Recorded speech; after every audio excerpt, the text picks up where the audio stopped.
平時拍嗰啲點心片介紹嚟嚟去去都係嗰幾款，好似已經拍到冇乜新意咁啦。咁究竟今次我哋食嘅呢一間點心鋪呢，又有啲咩咁特別呢？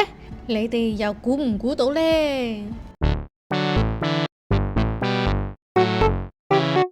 開始之前，你訂閱咗我哋嘅 channel 未呢？未嘅話就快啲撳訂閱啦，仲要記得開埋隻鐘仔，咁就唔會錯過我哋任何最新嘅影片啦。中意嘅話呢，記得 like、comment 同埋 share 啦。咁我哋開始嚕。聰明嘅你哋又估唔估到呢？唔好俾間幼稚園誤導咗，以為我哋兩個生咗小朋友去睇學校啊！其實我哋今次要介紹嘅呢一間餐廳呢，就係正正位於呢一個北角嘅素之樂啊！咁呢一間餐廳呢，聽個名就知道係食素噶啦。雖然呢一間餐廳呢，網上面寫住只招待會員啊，但其實就算你唔係會員啊，只要你即場嚟到 walk in 填一張 form 呢，就已經即刻成為咗會員噶啦。所以唔使擔心呢，話唔係會員就食唔到。做會員除咗可以入嚟食嘢之外啦，埋單呢仲有9折優惠添㗎。餐廳除咗點心之外呢，都仲有啲素食嘅小菜、炒粉麵、湯羹等等㗎。咁另外佢哋亦都有午市套餐啦。咁因為呢，我哋本來就係想嚟試佢哋嘅素食點心啊，所以呢，我哋都係決定散嗌就唔嗌套餐啦。好啦，各位，我哋呢就而家喺素之樂，係一間專食素食點心嘅鋪頭啦。我哋係幾經波折先至可以坐低到嚟食嘢。因為呢，老婆呢就諗住食呢間嘢，咁但係就冇 book 到台喎。咁呢，咁啱呢度呢都會 full booking 嘅，咁所以呢，就嚟到呢，就呢個諗住摸下個鼻就走啦。但係呢，佢哋好好人，聽到我哋好遠咁樣過嚟呢，就特登問下有冇客人遲到同埋或者改時間咁樣樣，咁最尾就都安排到張台俾我哋坐低食咁樣樣。係啦，咁呢度呢，眼前大家見到呢樣嘢咧，就叫風味小食，就已經係成為24蚊。咁啊，另外茶錢呢，16蚊一位。咁所以呢，我哋呢度呢，2個人再加呢兩小食呢，坐低就已經收咗16蚊啦。呢個呢就係脆麻花，咁佢呢其實都幾好食嘅，食落有少少滑沙比嘅味道，有滑沙比嘅味道。隔離呢個係素肉乾。咁係素牛肉乾定係素豬肉乾呢？就其實都食唔出㗎啦。總之就係素肉乾啦。素豬肉乾，因為牛肉係唔會一絲絲嘅，咁啊調味上佢係比較甜少少，所以我會覺得係豬肉蜜汁豬肉嗰啲 friend。但係佢有一啲好大塊啦，有一啲就好碎濕濕啦。咁個人就中意食啲碎濕濕啲，因為唔使嚼。咁另外呢，佢呢度嘅茶呢都比較特別少少啊。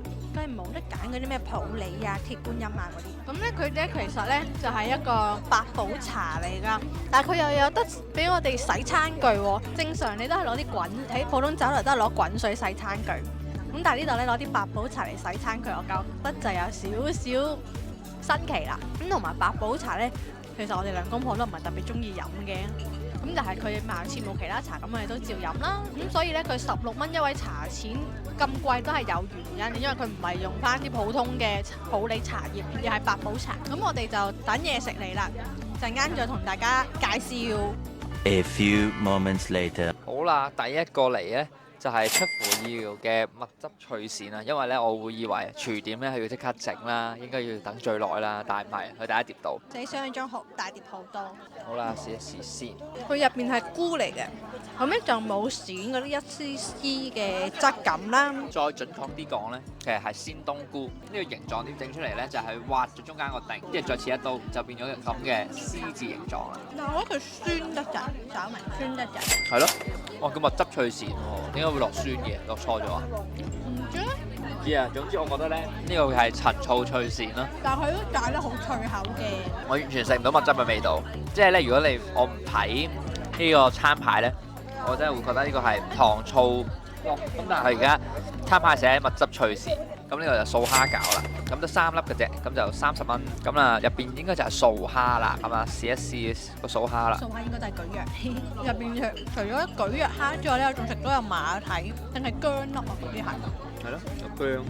佢個爽口程度好似馬蹄，但係食落去再咬落咧有少少好似薑嘅感覺。咁啊，蝦都係蒟蒻嚟嘅，咁但係就比啲平價蒟蒻好啲咯，似魚蛋。食唔到蝦餃嗰個香啦，同埋嗰個彈牙啦。咁同埋個皮咧，雖然佢個皮呢質感呢係合格嘅，咁但係呢唔知點解食落去呢，第一啖食落去有啲奇奇怪怪嘅味道，係咩？係個皮咩？好啦，然後就係老婆明食點心一定食煎炸嘢嘅鹹水角，咁啊已經幫我哋剪開咗啦。咁啊一般嚟講呢，鹹水角入邊就有豬肉或者雞肉啦，有韭菜啦。咁因為呢度本身咧應該韭菜都唔落嘅，咁我就見到有冬菇啦、仿肉醬嘅物體啦，試一試咩味先。我見到個蘿蔔呢一嚿咧，入邊有啲好似菜嘅咩物體啦，定係可能係豆角嚟。哦，豆角喎。咁佢入邊嘅調味咧就特別啦，日式湯底嗰啲堅魚嘅味道。啊，佢都係吉架嘅，好熱好熱好熱啊！個皮做到佢應該要做嘅嘢，咁啊脆口啦、軟糯啦，其實個餡咧我都覺得唔差嘅。之後呢一個咧就係羅漢齋腸粉，豉油咧就係淋上嘅。咁呢個腸粉亦都已經剪好晒俾我哋㗎啦，就唔係我哋解開嘅。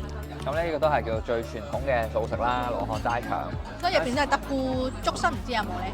就咁睇咧，個腸粉皮係幾薄嘅，要紅蘿蔔同菇。但係咧有個問題就係佢啲豉油，我哋係豉油愛好者啦，但係呢個時候咧真係酸嗰隻，太鹹。撇除豉油鹹得滯之外咧，佢個腸粉皮超滑，你同啱啱鏡頭見到一樣啦，做得唔錯嘅，夠薄夠滑。同埋咧佢啲菇咧都切得比較大粒啲，所以好有咬口。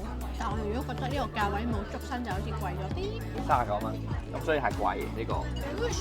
最後嘅點心就係魚翅燒賣啊！點解會叫呢個咧？原因係因為老婆唔食松露，咁所以就為咗叫個魚翅燒賣啦。價錢係30蚊4粒，所以咧相對嚟講咧已經係叫做最平嗰款嚟嘅啦。咁面頭見到嘅咧，嗰啲橙色嘅應該就係蘿蔔啦。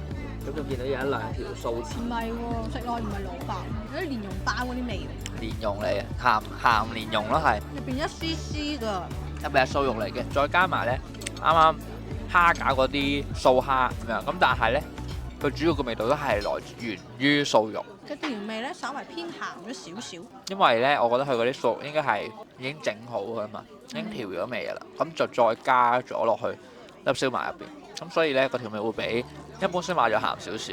同埋佢冇冬菇咯，冬菇本身應該係素嚟㗎嘛，但佢冇冬菇，我咧有埋冬菇會好啲。係啦，有埋冬菇會好少少。咁而家就有啲單調咯，咁入邊都仲有啲馬蹄，不過真係好少馬蹄，大概你當80%都係素肉啦。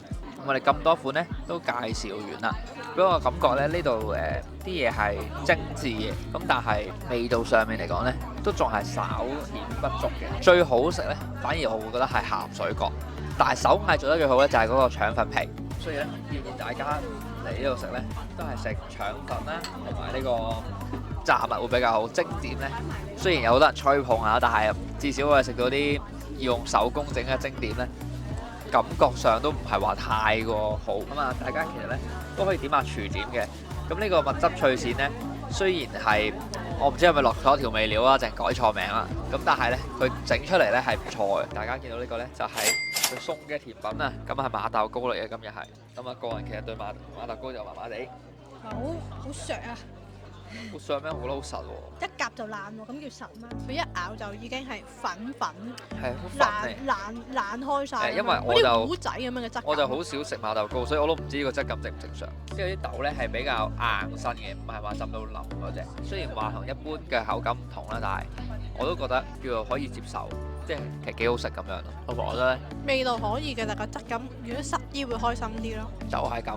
咁由於當時咧，我哋即場做咗會員，所以埋單咧就有9折優惠啊！咁我哋一共食咗5個點心，連埋茶芥同埋餐前小食就總共251蚊2毫。好啦，各位，我哋咧就已經食完啦。咁啊，價錢咧就係251.2啊，2位。咁咧呢個嘅菜式我就會覺得係普通水平啦，就唔會話你食完之後好驚豔咁樣。咁但係咧價錢就相對上係偏貴少少。咁如果俾我揀多次嘅話咧，我就會選擇用251蚊咧去食一啲比較平少少嘅素食啦，食埋可能咧就可以食多2至3餐嘅。咁啊，如果未試嘅朋友咧都可以嚟一試嘅。咁啊，就係咁樣啦，拜拜。咪住，中意嘅話記得 like、comment、share 同埋 subscribe 啊！